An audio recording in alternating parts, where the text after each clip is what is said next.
31 अक्टूबर 2024 गुरुवार। पहला पाठ एफिसियों के नाम संत पौलुस का पत्र, अध्याय 6, पद संख्या 10 से 20। अंत में यह, आप लोग प्रभु से और उसके अपार सामर्थ्य से बल ग्रहण करें। आप ईश्वर के अस्त्र शास्त्र धारण करें, जिससे आप शैतान की धूर्तता का सामना करने में समर्थ हो, क्योंकि हमें नीरे मनुष्यों से नहीं बल्कि इस अंधकारमय संसार के अधिपतियों, अधिकारियों तथा शासकों और आकाश के दुष्ट आत्माओं से संघर्ष करना पड़ता है। इसलिए आप ईश्वर के अस्त्र शस्त्र धारण करें, जिससे आप दुर्दिन में शत्रु का सामना करने में समर्थ हो और अंत तक अपना कर्तव्य पूरा कर विजय प्राप्त करें। आप सत्य का कमरबंद कसकर, धार्मिकता का कवच धारण कर और शांति सुसमाचार के उत्साह के जूते पहनकर खड़े हो। साथ ही विश्वास की ढाल धारण किए रहें, उससे आप दुष्ट के सब अग्निमय बाण बुझा सकेंगे। इसके अतिरिक्त मुक्ति का टोप पहन ले और आत्मा की तलवार अर्थात ईश्वर का वचन ग्रहण करें। आप लोग इस समय आत्मा में सब प्रकार की प्रार्थना तथा निवेदन करते रहे। आप लोग जागते रहें और सब संतों के लिए निरंतर विनती करते रहें। आप मेरे लिए भी विनती करें, जिससे बोलते समय मुझे शब्द दिए जाए और मैं निर्भीकता से उस सुसमाचार का रहस्य घोषित कर सकूं, जिस सुसमाचार का मैं बेड़ियों से बांधा हुआ राजदूत हूँ।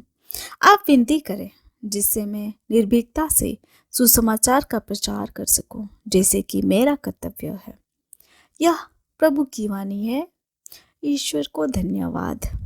संत लूकस के अनुसार आज का पत्र सुसमाचार, अध्याय 13, पद संख्या 31 से 35।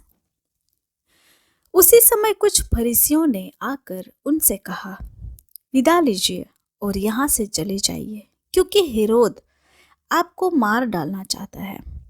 ईसा ने उनसे कहा, जाकर उस लोमड़ी से कहो, मैं आज और कल नरक दूतों को निकालता और रोगियों को चंगा करता हूँ, और तीसरे दिन मेरा कार्य समापन तक पहुंचा दिया जाएगा। आजकल और परसों मुझे यात्रा करनी है, क्योंकि यह हो नहीं सकता कि कोई नबी यरूशलेम के बाहर मरे। यरूशलेम, यरूशलेम, तू नबियों की हत्या करता और अपने पास भेजे हुए लोगों को पत्थरों से मार देता है।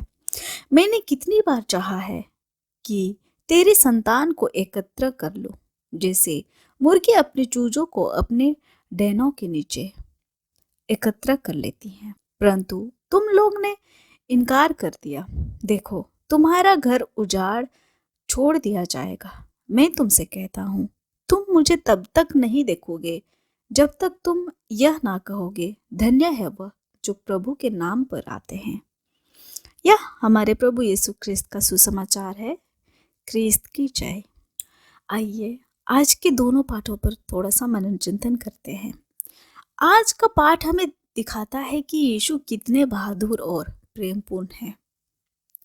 भले ही वे खतरे में हो, तब भी वे अपने मिशन कार्य पर ध्यान केंद्रित रखते हैं, जो कि लोगों को चंगाई करना और बचाना है। हेरोद को दिया हुआ उनका जवाब यह दिखाता है कि वे ईश्वर का काम करने के लिए कितने दृढ़ हैं, चाहे जो भी हो।